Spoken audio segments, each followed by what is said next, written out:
আসসালামু আলাইকুম। আজকে আমরা শিখব বাংলা স্বরবর্ণগুলা কিভাবে স্বরবর্ণগুলা লিখতে হবে তোমাদের। তো দেখো, প্রথমে স্বর ও, তাহলে স্বর ও লিখতে হবে। প্রথমে মাত্রা দিতে হবে, তারপর এখানে বাঁকা করে দিবা, তারপর এখানে সোজা টান দিয়ে দিবা। তাহলে এটা হচ্ছে স্বর ও। এটা কি? স্বর ও। তারপরে স্বর ও লিখতে পারলে তুমি স্বরিয়া লিখতে পারবা। প্রথমে মাত্রা দিবা, তারপরে স্বর ও লিখবা। কি লিখবা? স্বর ও লিখে আবার এখানে ডাক দিবা, লম্বাতে আকার দিবা। তাহলে এটা হচ্ছে সরিয়া। এটা কি? সরিয়া। এখন দেখো রস্যই। রস্য কিভাবে লিখবা? প্রথমে মাত্রা দিবা, তারপরে এখানে এভাবে দিবা, তারপরে এখান থেকে এদিকে দিবা। তাহলে এটার নাম কি হচ্ছে? রস্যই। এটা কি? রস্যই। রস্যই লিখতে পারলে তুমি আবার দীর্ঘ লিখতে পারবা। দীর্ঘ কিভাবে লিখতে হবে? প্রথমে হর মতো দিতে হবে, মানে রস্যের মতো লিখতে হবে, তারপরে এখানে এভাবে ভাগ করে দিতে হবে, আবার এদিকে উপরের দিকে দিতে হবে। তাহলে এটা হচ্ছে দীর্ঘই। তারপরে দেখো রস্যও কিভাবে লিখতে হবে। রস্যও একেবারে সহজ।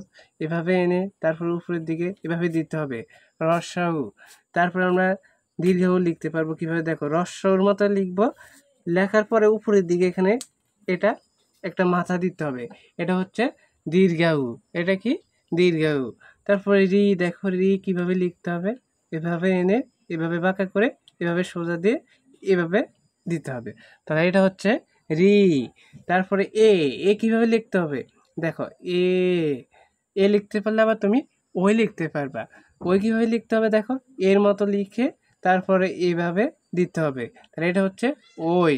ও দেখো কিভাবে লিখতে হবে। ও এভাবে লিখতে হবে, তারপর ও। ওর মতো লিখি, তারপর এইভাবে দিতে হবে।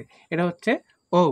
তাহলে সরিয়া, প্রথমে হচ্ছে স্বর, তারপরে সরিয়া, তারপরে রস্যই, দীর্ঘই, রস্যাউ, দীর্ঘাউ, রি, এ, ওই, ও, ও। দেখো আমরা আবার পড়তেছি, তোমরা এইভাবে শিখতে পারবা। প্রথম হচ্ছে স্বর, সরিয়া, রস্যই, দীর্ঘই, রস্যাউ, দীর্ঘাউ, রি, এ, ওই, ও, ও।